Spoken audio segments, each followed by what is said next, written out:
আগের মতো আর দূরত্ব নেই জাঙ্কুক আর তের মধ্যে। এখন তে সারাদিন জাঙ্কুকের আশপাশে ঘুরঘুর করে। কখনো লাইব্রেরিতে গিয়ে চুপচাপ বসে থাকে, কখনো তার জামার বোতাম ঠিক করে দেয়, আবার কখনো শুধু বসে বসে জাঙ্কুককে পড়তে দেখে।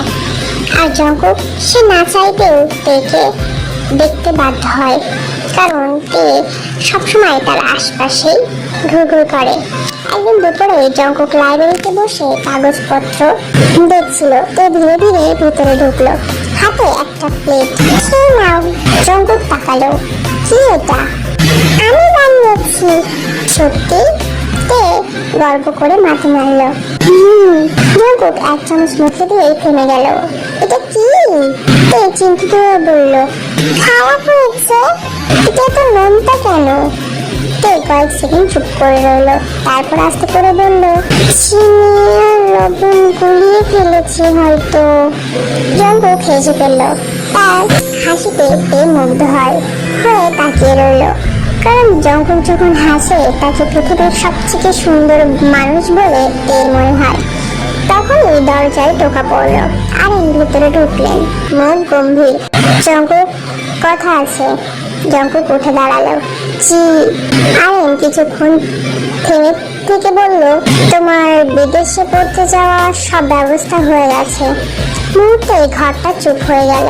তে হাসি ধীরে ধীরে মিলিয়ে গেল। রাতে পুরো জমিদার বাড়ি নিস্তব্ধ। জাঙ্কুক বারান্দায় দাঁড়িয়েছিল, তার মাথা ঘোরা অদ্ভুত চিন্তা।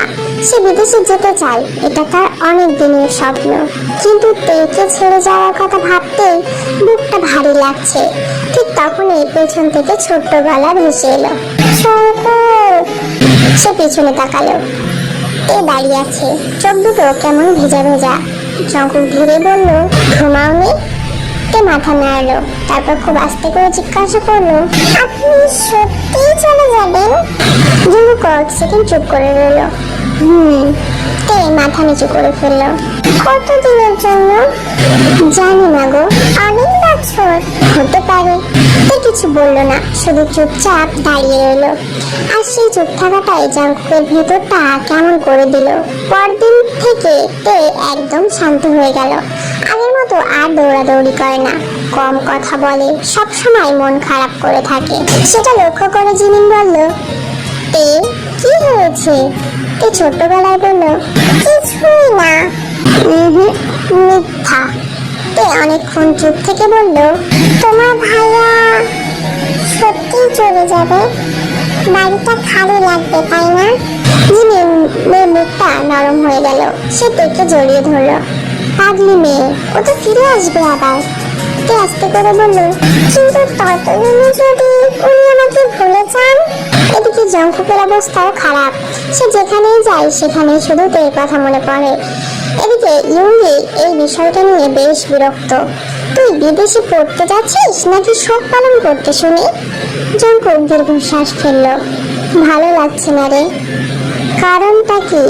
তে জাঙ্কুক চুপ। ইউঙ্গি মাথা নাড়ল। ভাই, তুই তো শেষ। বিদায়ের আগের রাত হালকা বৃষ্টি হচ্ছিল। তে বারান্দায় বসেছিল। জাঙ্কুক ধীরে গিয়ে তার পাশে বসলো। কিছুক্ষণ দুজনেই চুপ। তারপর জাঙ্কুক বলল, রাগ করেছ? তে মাথা নাড়ল। না। তাহলে কথা বলছো না কেন? তে ঠোঁট কামড়ে বলল, বললে কান্না চলে আসবে তো। জাঙ্কুকের বুকটা কেঁপে উঠলো। সে ধীরে ধীরে তের মাথায় হাত রাখলো। এই পিচ্ছি, আমি ফিরে আসবো তো? তে সাথে সাথে জিজ্ঞাসা করলো, সত্যি? মিথ্যে বলছেন না তো? জাঙ্কুক ছোট্ট করে হাসলো। আরে না। তে কয়েক সেকেন্ড তার দিকে তাকিয়ে রইল, তারপর আস্তে ধীরে জাঙ্কুকের হাতটা ধরলো। তাহলে একটু তাড়াতাড়ি ফিরে আসবেন। জাঙ্কুক থমকে গেল। এভাবেই চলে গেল জাঙ্কুক। পেরিয়ে গেল অনেকটা বছর। অনেক বছর পর সময় কারোর জন্যই থেমে থাকে না। জাঙ্কুক বিদেশে চলে যাওয়ার পর 1 বছর 2 বছর করতে করতে 5-7 বছর কেটে গেল। শুরুতে এতে প্রতিদিন চিঠির অপেক্ষা করত। ডাক পিয়ন এলেই দৌড়ে বাইরে যেত। আমার চিঠি এসেছে। ডাক পিয়ন নিয়ম করে তাকে চিঠি দিত। জাঙ্কুকও নিয়ম করে লিখত, ঠিক মতো খাবে, পড়াশুনো করবে, বেশি দৌড়াদৌড়ি করবে না। আর সব শেষে সবসময় একটা কথা সে অবশ্যই লিখত, আমি ফিরে আসবো। কিন্তু সময়ের সাথে সাথে সব বদলাতে লাগলো। ছোট্ট চঞ্চলতে ধীরে ধীরে শান্ত হয়ে গেল। এখন সে আর সারাদিন পুতুল দিয়ে খেলে বেড়ায় না, বড় বড় বই পড়ে, আয়কে কাজে সাহায্য করে, জিনের সাথে রান্না শেখে। আর সবচেয়ে বড় কথা, সে এখন আর ছোট্ট সেই পেয়ে নেই। 19 বছরের এক অপরূপা সুন্দরী যুবতী, কালো লম্বা চুল, শান্ত চোখ, মুখে অদ্ভুত মায়া। পুরো গ্রামের ছেলেরা তার প্রেমে পাগল, কিন্তু তে কারোর দিকে তাকায় না, কারণ তার মন অনেক আগেই কারো কাছে সে রেখে দিয়েছে। কয়েকদিন পর বিকেলে তে উঠানে দাঁড়িয়ে গাছে পানি দিচ্ছিল, হর্ষ বসে পাশে বসে আম খাচ্ছিল। তে আজকে তোকে খুব সুন্দর লাগছে। তে বিরক্ত হয়ে তাকালো। তুই প্রতিদিন একই কথাই বলিস, কারণ তুই প্রতিদিন আরো সুন্দর হোস। তে হাসলো, মিথ্যাবাদী। হর্ষ কিছু বলতে যাচ্ছিল, তখনই বাড়ির সামনে একটি গাড়ির শব্দ এলো। পুরো উঠান থমকে গেল। সেই পুরনো কালো গাড়িটা সবাই চেনে। জিমিন দৌড়ে বাইরে এলো। ভাইয়া এসেছে। মুহূর্তেই তের হাত থেকে পানির কলসিটা পড়ে গেল। তার বুক ধুকপুক ধুকপুক করতে শুরু করলো। এত বছর পর জাঙ্কুক ফিরে এসেছে। গাড়ির দরজা খুলে ধীরে ধীরে নিচে নামলো সে। কালো কোট, এলোমেলো চুল, মুখে পরিণত গম্ভীর ভাব, বিদেশ যেন তাকে আরো হ্যান্ডসাম বানিয়ে দিয়েছে। জাঙ্কুক চোখ তুলে বাড়িটির দিকে তাকালো। তার বুকের ভেতরটাও অদ্ভুত কাঁপুনি হচ্ছিল, কারণ এই বাড়িতে কেউ তার জন্য অপেক্ষা করছে। সবাই দৌড়ে গিয়ে তাকে জড়িয়ে ধরলো। জিন তো কেঁদেই ফেললেন। আরেন গর্বিত চোখে তাকিয়ে রইলেন ছেলের দিকে। জিমিন তো প্রায় ঝুলেই পড়লো তার উপরে, কিন্তু জঙ্কুকের চোখ শুধু একজনকেই খুঁজছিল। আর তারপর সে তাকে দেখলো। উঠোনে এক কোণে দাঁড়িয়ে আছে তে।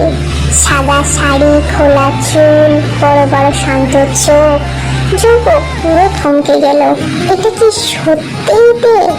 সেই ছোট্ট মেয়েটা কোথায় গেল? তেরও নিঃশ্বাস আটকে যাচ্ছিল, কারণ এই কয়েক বছরে জঙ্কুক পুরো বদলে গেছে, আরো পরিণত, আরো গম্ভীর। দুজনেই শুধু একে অপরের দিকে তাকিয়ে রইল। চারপাশের শব্দ যেন থেমে গেছে।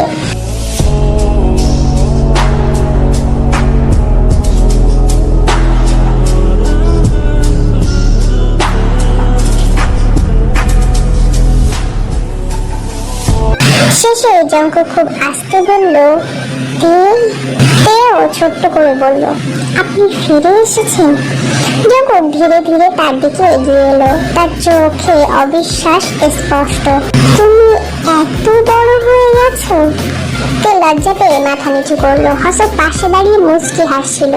ভাই শখে দাঁড়িয়ে থাকবে নাকি ভিতরেও আসবে? জঙ্কুক কোনো উত্তর দিল না, কারণ তার চোখ এখনো তের উপরে আটকে আছে। আর তার বুকের ভিতর একটাই কথা বলছে, এটা কি সেই ছোট্টতে যাকে সে রেখে গিয়েছিল? জঙ্কুক ফিরে আসার পর পুরো জমিদার বাড়ির পরিবেশ বদলে গেছে। সবাই খুব খুশি, শুধু একজন ছাড়া, আর সেটাও জঙ্কুক নিজে, কারণ তার মাথার ভিতর এখন সারাক্ষণ শুধু একজনই ঘুরছে। সে বিশ্বাসই করতে পারছিল না সেই ছোট্ট পুতুল নিয়ে ঘোরা মেয়েটা এখন এত বড় হয়ে গেছে। আর সবচেয়ে ডেঞ্জারাস ব্যাপার হলো, তো এখন আর তার সামনে ভয় পায় না। আগের মতো মাথা নিচু করে কথাও বলে না, এখন চোখে চোখ রেখে কথা বলে। আর জঙ্কুকের বুকের ভিতর ধরফর শুরু হয়ে যায়। সকালেরই ঘটনা। জঙ্কুক ঘুম থেকে উঠে নিচে নামতেই থমকে গেল। ডাইনিং টেবিলেতে বসে চুল বাঁধছে, হালকা নীল শাড়ি, চোখে ঘুম ঘুম ভাব। জঙ্কুক কয়েক সেকেন্ড তাকিয়ে রইল, তারপর নিজের অজান্তেই বলে ফেললো, বিউটিফুল, খুব সুন্দর লাগছে। পুরো টেবিল চুপ। তের হাত থামিয়ে ধীরে তার দিকে তাকালো। জিমিন মুখ চেপে হাসছে। ইংরেজি চা খেতে খেতে পিস করলো, শুরু হয়ে গেছে। তে আস্তে করে বলল, কি?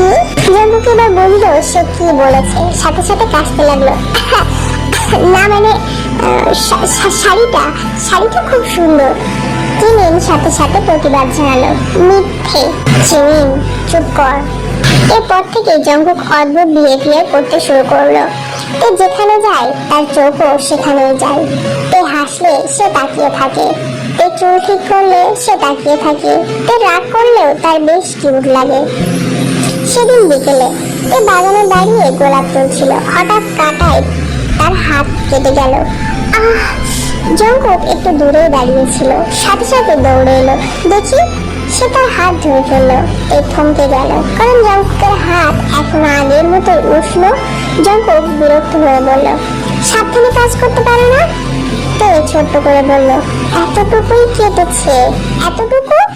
জঙ্কুক নিজের রুমাল বের করে খুব যত্ন করে তার হাতে বেঁধে দিল। তে চুপচাপ তার দিকে তাকিয়েছিল, তারপর আস্তে করে বলল, আপনি এখনো আগের মতোই আছেন।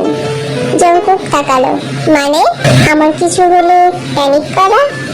জঙ্কুক থেমে গেল, কারণ সে বুঝতেই পারেনি যে তে এখন সবকিছু বুঝতে পারে, খেয়াল করতে পারে। তখনই সেখানে ও দুজনে চমকে পিছনে তাকালো। হর্ষকার জিমিন দূরে দাঁড়িয়ে মুখ চেপে হাসছে। আমি কি ভুল সময় এসেছি? এর সাথে সাথে হাত সরিয়ে নিল, আর জঙ্কুক বিরক্ত হয়ে বলল, তোরা সবসময় রংটাই নিয়ে আসিস কেন বলতো? ইয়ঙ্গি পাশ থেকে শান্ত গলায় বলল, কারণ তোদের ড্রামাটা খুব ইন্টারেস্টিং লাগে আমাদের, সেই জন্য। সেদিন রাতে হালকা বৃষ্টি হচ্ছিল, তো বারান্দায় দাঁড়িয়ে বৃষ্টি দেখছিল। হঠাৎ পিছন থেকে জঙ্কুক এসে দাঁড়ালো, দুজনের মাঝে অদ্ভুত নীরবতা। তারপর জঙ্কুক আস্তে করে বলল, রাগ করেছো? তে অবাক হয়ে তাকালো, কেন? আজকে সবাই টিস করছিল। তে হেসে ফেললো, তাতে কি? জঙ্কুক কয়েক সেকেন্ড চুপ থেকে বলল, তোমার আনকমফোর্টেবল ফিল লাগছিল? তে ধীরে মাথা নাড়ল, না না, কারণ। সে একটু থামলো, তারপর বলল, আপনি আমার হাত ধরেছিলেন বলে খারাপ লাগেনি। জঙ্কুকের বুক কেঁপে উঠল। বৃষ্টির শব্দের মাঝে সে নিজের হার্টবিট শুনতে পাচ্ছিল। জঙ্কুক ধীরে ধীরে তের আরো কাছে এলো, এত কাছে যে তের নিঃশ্বাস কেঁপে উঠল। জঙ্কুক নিচু গলায় বলল, তুমি জানো না তুমি আমার সাথে কি করছো? তে বিভ্রান্ত চোখে তাকালো, কি করেছি? জঙ্কুক কয়েক সেকেন্ড তার দিকে তাকিয়ে রইল, তারপর খুব আস্তে তের কানের পাশে চুল সরিয়ে বলল, প্রতিদিন নতুন করে প্রেমে ফেলছো তুমি আমায়।